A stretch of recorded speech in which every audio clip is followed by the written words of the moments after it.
Hi, I'm David Malcolm Scott at Rosalux Gallery in Northeast Minneapolis, and I have a show up with Dan Bittner through the end of January.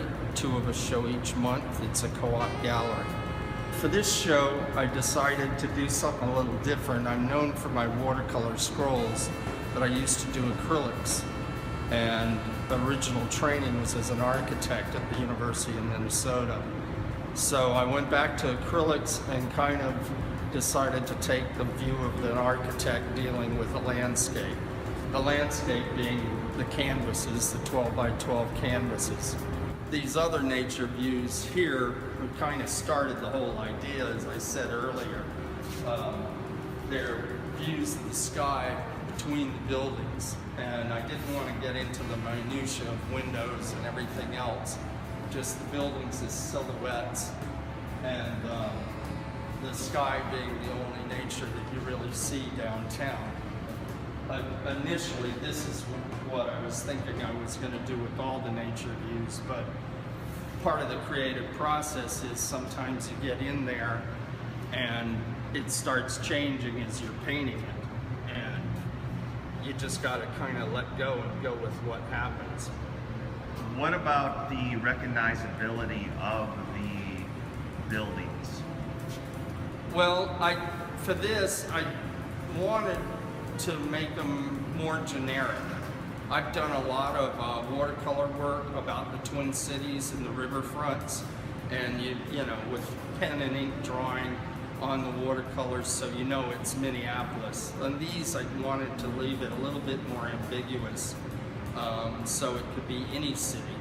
I did base it on buildings in Minneapolis, but doing it as a silhouette, it becomes like generic city USA or around the world with skyscrapers and dense downtown areas.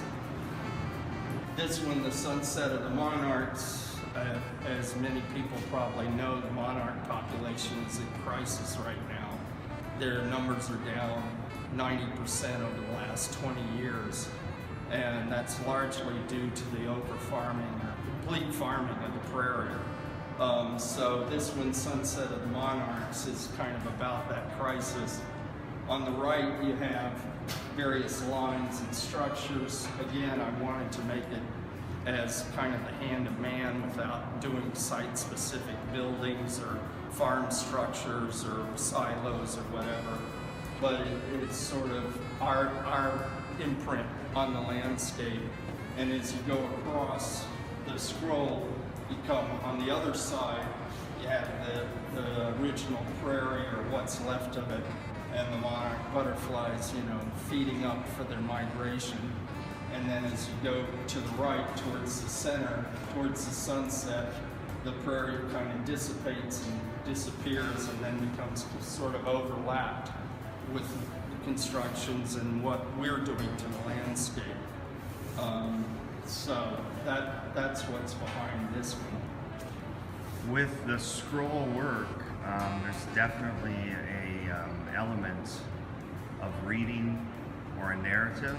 Yes. And you made a departure with this other work. Yes. 12 by 12. Definitely. I mean, I've been doing the scroll work for the last 16 years, 17 years, pretty much, since the late 90s. And smaller watercolors too, but these are really where my heart's at. I really love doing these. Was that challenging to get away from the story? Yeah, it was. It was. With the acrylics, the little square paintings, I do some sort of a base and then try to just react to it without thinking as much. You know, it's only thinking visually. Yeah, this is mining the prairie. And again, it's about kind of the same things I was just talking about. You know, we farm 98% of the prairie is farmland, and now we're fracking on it, and out in North Dakota, the oil boom, you know, and it's just like unlimited resource that we sort of just take complete advantage of.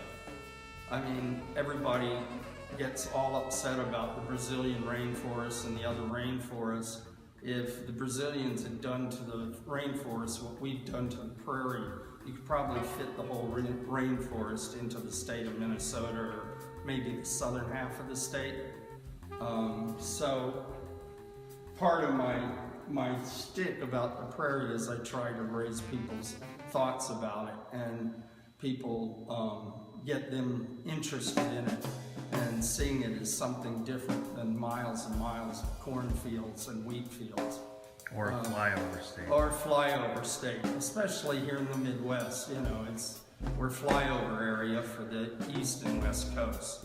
All right, in this, I've got the prairie here on the left, part of it going kind of haywire, and there are little diagrams in here kind of citing things to pull out of the ground.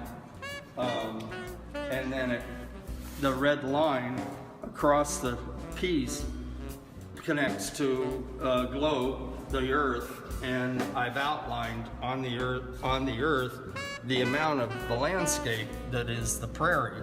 We don't think of it as being that big, but if you go from the traditional eastern part to the western part, it's over 1,200, 1,400 miles wide, and goes from the Gulf of Mexico up to Saskatoon in Canada, which is about, I don't know, 2,500 miles or so. It's a huge amount of landscape that we've just kind of used and abused. You know, the farmers and the agribusiness always make the argument we need to produce food, and we do. I realize that. But there has to be space for other things as well. We have to provide space for us to enjoy it, and we should provide space for at least a minimum of the animals, insects, etc. of the biosphere. So that's my thought on it, and that's why I keep doing it.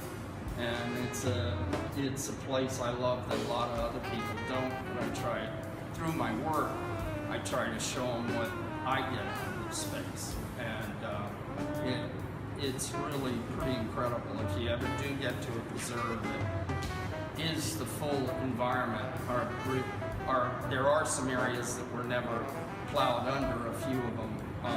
It's really pretty striking on a summer day.